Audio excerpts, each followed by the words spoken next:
એવું નથી પીનું. તો કેવું કર્યું આ ગામની અંદર કોઈ નીહરો મારી નાખું હો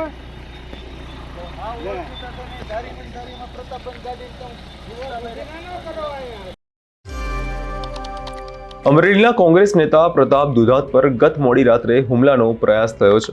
ઘટનાની વિગતે ચર્ચા કરીશું. નમસ્કાર, હું છું પ્રથમ મોદી અને આપ જોઈ રહ્યા છો નિર્ભય ન્યૂઝ.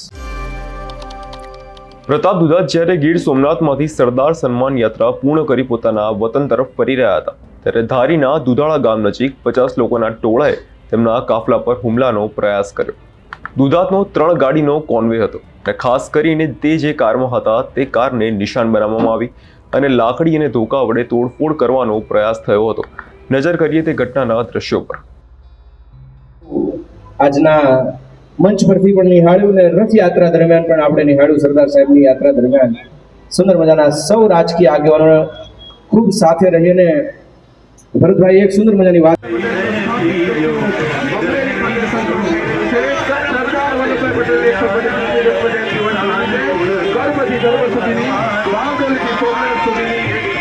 કિલોમીટરની સરદાર સન્માન યાત્રામાં આપ સૌનું ગોપાલભાઈ તમારી વધી હૃદયથી આભાર વ્યક્ત કરું છું.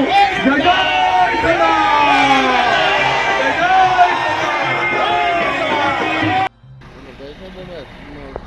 એવું નથી પીનું. તો કેવું કર્યું આ ગામની અંદર કોઈ નીહરો મારી નાખું હો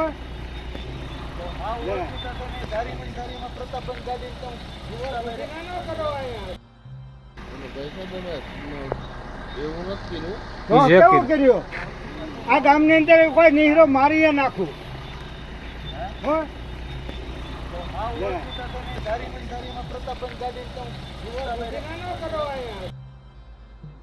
મારી સાથે અત્યારે પ્રતાપ દુધાત જોડાયેલા છે. પ્રતાપભાઈ, મોડી રાત્રે તમારા ઉપર હુમલો કરવામાં આવ્યો છે. શંકા તમને કોના ઉપર છે? મને શંકા કોઈ વ્યક્તિગત કોઈ ઉપર છે નહીં. જાહેર જીવનનો માણસ છું અને સ્પષ્ટ વક્તા છું. લોકોના મુદ્દા ઉજાગર કરતો, ખેડૂતો ઉપર હું બોલતો, ખનીજ માફિયા ઉપર હું બોલતો, બુટલેગરો ઉપર હું બોલતો, ક્લબો અને જુગારવાળા ઉપર પણ હું વાત કરતો. એટલે કોણ વ્યક્તિ છે, કયો મામલો છે, એ સ્પષ્ટીકરણ હું એટલા માટે ન આપી શકું કે આ જિલ્લાની અંદર જે આની સ્પષ્ટીકરણ આપીએ ડીએસપી આપશે. ડીએસપી એટલા માટે આપશે કે અમે જાહેર જીવનના વ્યક્તિઓનું રક્ષણ કરવું એ પોલીસની જવાબદારી છે. આજે વિરોધ પક્ષના એક વ્યક્તિ ઉપર હુમલો કરવો એટલે સમજી લો કે લોકતંત્ર ઉપરની આ હુમલાની વાત છે. આ જિલ્લાની અંદર જિલ્લો એક તો બદનામ જે થઈ ગયો એના કારણે સારા બિઝનેસો નથી આવ્યા. જિલ્લાની બદનામીના કારણે સારા ઓનેસ્ટ અધિકારીઓ પણ નથી આવી શકતા. જિલ્લાની બદનામીના કારણે સારા ધંધાર્થી પણ નથી આવી શકતા. અને જે વિસ્તારથી હું પસાર થતો હતો એ વિસ્તાર ટુરિસ્ટ રોડ તરીકે ગણાય, કારણ કે તુલસીશ્યામ, દીવ અને એ જંગલ વિસ્તાર સિંહ દર્શન માટે ફોરેનરો પણ આવતા હોય. ફોરેનરો આવતા હોય ત્યારે આ વાત ઉપર એટલા માટે લઈ જઉં છું કે આવનાર દિવસોની અંદર જે ટુરિસ્ટો છે એની ઉપર પણ આ જિલ્લાની રોજીરોટી ઉપર પણ અસર પડી શકે. ખૂબ જ ગંભીર મામલો છે. વ્યક્તિગત મારી કોઈની સાથે દુશ્મનાવટ, અમારા એક પારિવારિક દુશ્મનાવટ આવું ક્યારેય રહ્યું નથી. જે પણ મામલો હશે એની સ્પષ્ટીકરણ ડીએસપી અથવા પોલીસ તંત્ર આપશે. મારું સ્પષ્ટીકરણ એટલું છે કે હુમલાની પ્રયત્ન મારી પર થયો છે અને સ્વરક્ષણમાં અમને કોઈ બીજી તકલીફ પડી નથી. પણ આ ખૂબ જ ડેન્જર લાઈન ગણાય. જાહેર જીવનના વ્યક્તિઓ સાથે આ પ્રકારનો બનાવ બનવો એ ખૂબ જ નંદનીય બાબત છે અને હવે તપાસનો વિષય છે. આ તપાસ કરીને પોલીસ જ તમને જવાબ આપશે.